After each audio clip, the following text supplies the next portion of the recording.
Jules Charles Ernest Billaudot, plus connu sous le nom du mage Edmond, reste cependant méconnu de nos jours au XXIe siècle, alors qu'en son temps, au XIXe siècle, malgré sa très grande discrétion, était un homme très connu. Ernest est né le 17 août 1829 de Charles et de Adélaïde, marchand de bois et entrepreneur de flottage, à Pouilly-sur-Serein, dans le département de l'Yonne, en région de Franche-Comté. La famille était très bien installée. Cependant, ils ont plusieurs fois déménagé, ce que l'on peut voir sur les actes de naissance de ses sœurs. Il est l'aîné d'une fratrie de 3 enfants, lui, Ernest, et 2 autres sœurs, Ernestine, qui a 2-3 ans d'écart, et Célestine, qui est vraiment très petite par rapport à lui, elle a 11 années d'écart. C'est très jeune, à l'âge de l'enfance, que Ernest manifeste un intérêt autour de tout ce qui est mystique et paranormal. À l'adolescence, il est envoyé à Paris dans sa famille pour y étudier. Cependant, il n'y a rien, aucune trace concernant les études qu'aurait pu faire Ernest à Paris, ou même les études qu'il ait pu faire en général. Il semblerait que ce soit ce fait ou cette histoire qu'il soit venu à l'adolescence étudier à Paris qui permet à certains de dire que Ernest aurait donc été le disciple, entre guillemets, de Mademoiselle Lenormand. Or, ce fait est tout à fait impossible, parce que quand Mademoiselle Lenormand est décédée, Ernest n'avait que 13 ans, c'est même pas sûr qu'il était déjà dans la capitale au moment du décès de Mademoiselle Lenormand. Donc avant, il était sûrement trop petit. La vie dissolue de Mademoiselle Lenormand paraît complètement inappropriée pour s'occuper d'un petit. On ne sait si Mademoiselle Lenormand était encore en prison quand elle fit faire cette élégante miniature sur ivoire. Quoi qu'il en soit, la Sibylle avait l'art de se mettre en scène et de tirer parti de ses mésaventures. Sa célébrité fut immense. Et de plus, le biographe Dicta Dimitriadis, qui est le spécialiste de Mademoiselle Lenormand, confirme ou indique dans sa biographie que Mademoiselle Lenormand n'avait aucun disciple, les refusait et qu'il n'a jamais rencontré le mage Edmond. Au XIXe siècle, c'est possible que certaines personnes auraient pu faire un lien entre Edmond et Mademoiselle Lenormand, parce que dans les écrits de Edmond, dans ses manuscrits, il est plusieurs fois fait mention de Mademoiselle Lenormand. Non pas pour des talents de tarologue qu'elle n'avait pas, puisqu'elle n'a jamais travaillé les tarots, mais il en parle pour sa notoriété et puis surtout pour ses capacités intuitives. Il faut également prendre en compte que la Sibylle, qui était un surnom donné à Mademoiselle Lenormand, en son temps était extrêmement connue des Parisiens. À sa mort, personne ne l'a remplacée. Et Edmond, qui arrive une dizaine d'années plus tard, hérite donc de la place vacante qu'elle a laissée en partant. Donc le fait qu'il devient l'héritier de la place laissée par Mademoiselle Lenormand peut, au fil des ans, avoir créé l'amalgame, en l'assimilant à un héritage direct de Mademoiselle Lenormand légué à Edmond, qui n'est pas le cas. À ce propos, nous retrouvons un article de presse de l'époque mentionnant que Edmond ne travaillait pas du tout de la même façon que mademoiselle Lenormand, ce qui vient confirmer qu'il n'a jamais été son disciple. Il est possible, en laissant vaguer un peu d'imaginaire, qu'il ait croisé mademoiselle Lenormand enfant ou adolescent à Paris, mais cela n'en fera pas de lui son disciple pour autant. Si on se réfère au témoignage d'Edmond lui-même, écrit dans son livre À tout le monde, publié en 1956, c'est guidé par sa vocation qu'il monte en ville à l'âge de 18 ans. Au niveau de ses études, il n'y a aucune trace, nulle part. Enfin, pour le moment, on n'en a pas trouvé. En son temps, l'école n'était pas obligatoire. Pourtant, nous savons que les consultations de Edmond, il les faisait en anglais, en français et en allemand. Ce qui nous permet de penser qu'il a eu accès à de grandes études pour son temps. En plus, les années passant, si on étudie l'œuvre d'Edmond, nous apprenons qu'il parle l'hébreu, ou du moins il l'étudie en tous les cas. Il fait référence aux Cananéens. On voit que dans ses travaux, il y a beaucoup de signes kabbalistiques et hébraïques. Il étudie beaucoup les écritures originelles qui sont écrites en grec, donc on suppose aussi qu'il étudie le grec, et on retrouve également du latin, des phrases de latin dans certains de ses manuscrits. Donc on peut facilement voir que Edmond est polyglotte, il parle français, anglais, allemand, hébreu, grec et latin, ce qui n'est pas rien pour l'époque. On ne retrouve pas de traces administratives concernant son service militaire. Mais de son temps, en 1818, les règles avaient changé et le recrutement se faisait sur volontariat et également sur tirage au sort. S'il n'y avait pas assez de volontaires pour faire le service, on tirait donc des jeunes hommes au sort dans la population, suivant des critères. Il fallait être une certaine taille, être en bonne santé, pas avoir eu des condamnations, etc., etc. Il existait à l'époque une possibilité de remplacement. C'est-à-dire les personnes, les jeunes hommes tirés au sort pour leur service militaire, s'ils ne souhaitaient pas le faire, la loi les autorisait à se faire remplacer. Cette pratique était courante pour l'époque, ce qui permettait aux plus fortunés de la population d'y échapper. Monnayant une certaine somme, quelqu'un pouvait prendre leur place. Il est bon de rappeler que le service militaire durait 6 ans, de 20 à 26 ans. Ils pouvaient être exemptés de service militaire les jeunes hommes qui étaient en situation de soutien de famille.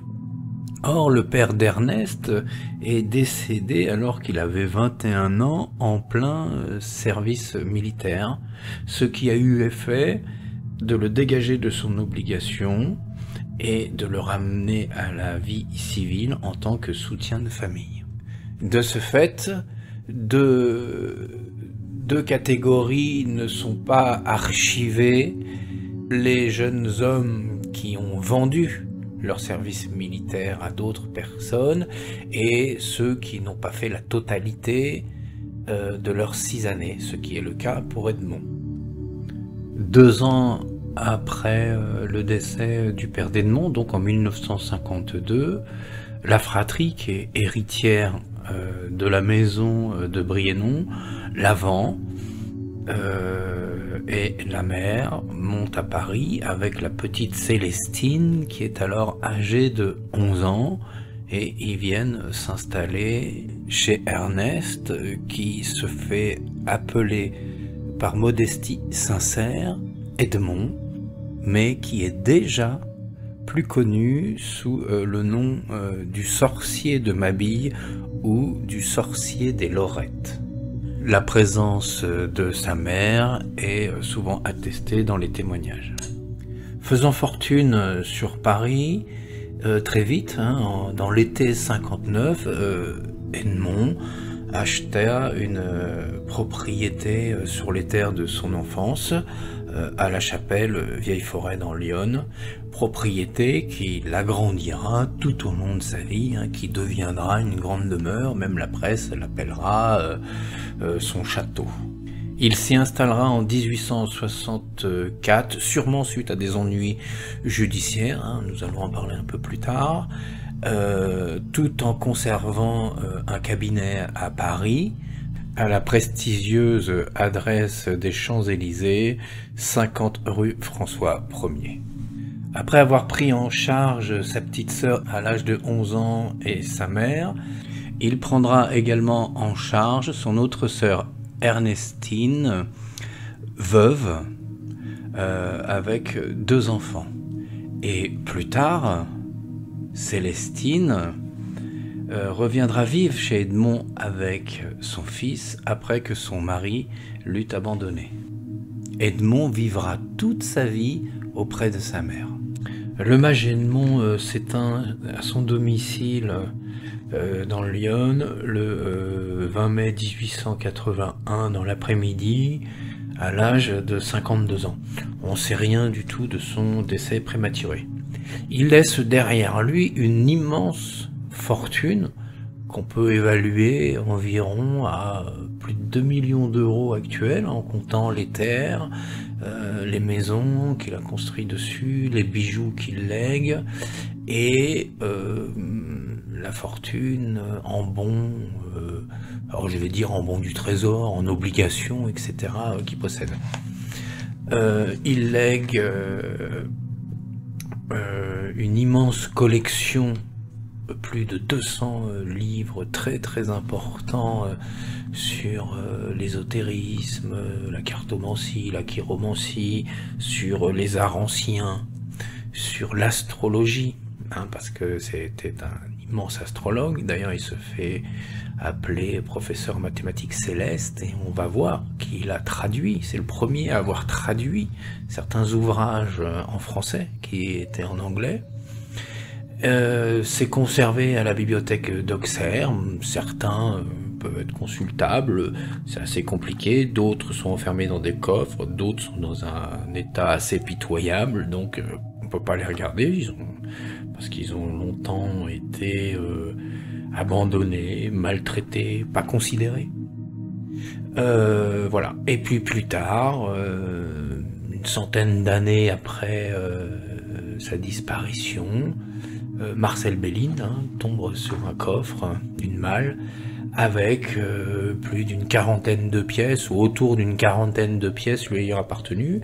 Alors quand je dis pièces, ça concerne le grand tarot Béline qu'il a fait, l'oracle Béline qu'il a fait, alors on les appelle comme ça, mais dans son temps il s'appelait pas comme ça, les plaquettes égyptiennes qu'il a fait, c'est un autre tarot, ses jeux personnels qu'il avait, et une trentaine de manuscrits à peu près, qu'il a écrit. Alors là, c'est les manuscrits qui concernaient les siens. Or à Auxerre, je crois qu'il a livré 1 ou 2 manuscrits, non, 9 exactement, d'après les renseignements de la bibliothèque, qui étaient les siens sur ses propres travaux, mais le reste, c'était des ouvrages qui existaient de par le monde. Donc Marcel Béline a fait les donations, comme je l'ai déjà dit plusieurs fois dans des vidéos, au temps de la ministre de la Culture Giroud.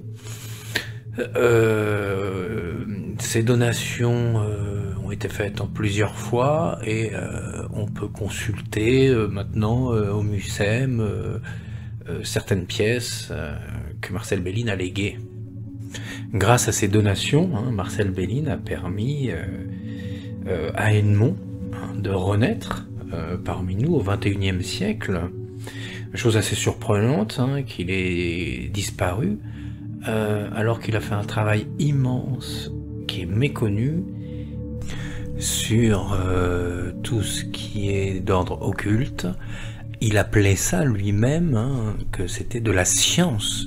Donc il prenait extrêmement ça au sérieux et il liait ça évidemment avec une très très grande spiritualité.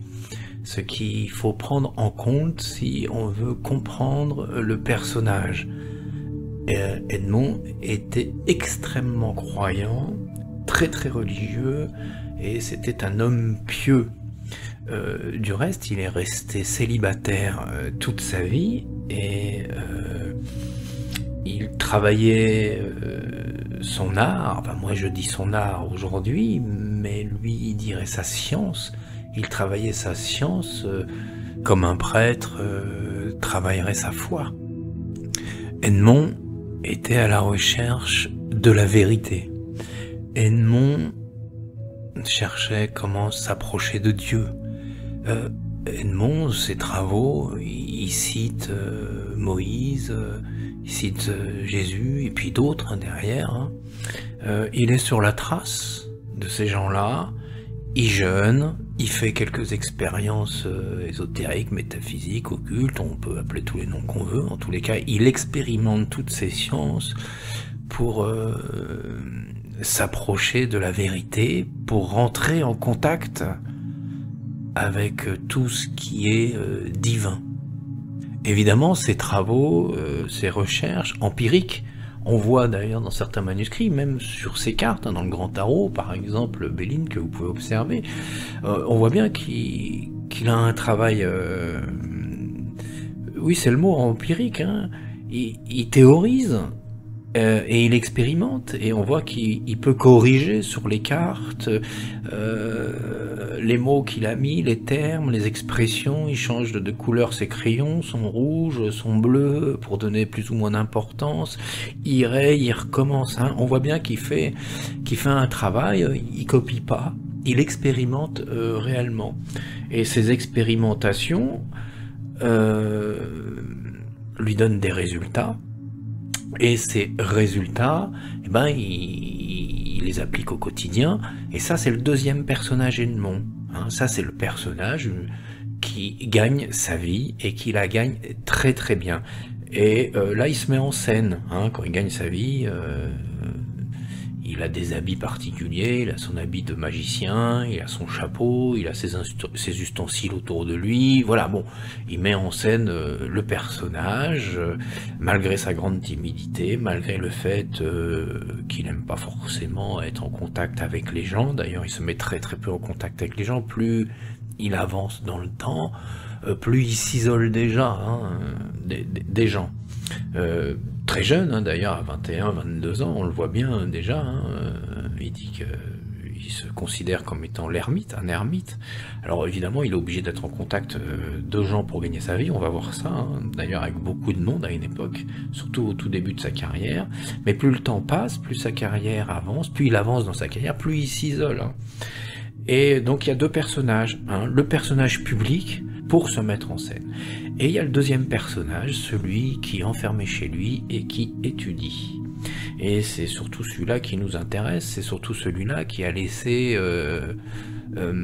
beaucoup de travaux, beaucoup de réflexions dans des manuscrits qui malheureusement ne sont pas à la disposition du public, qui sont enfermés dans des malles.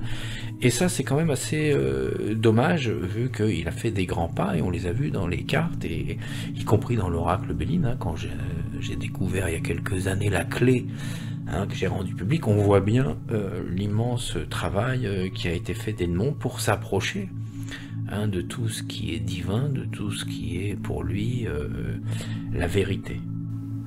J'exprime ma gratitude et mes remerciements à Christine Cuner, à l'association de sauvegarde des monuments de Pouilly-sur-Serein, à Nolwenn Piquant pour son mémoire de recherche muséologie présenté à l'école du Louvre, au MUSEM et à la BNF. Dans la deuxième partie, nous aborderons la carrière d'Edmond et son évolution dans le contexte politique de son époque.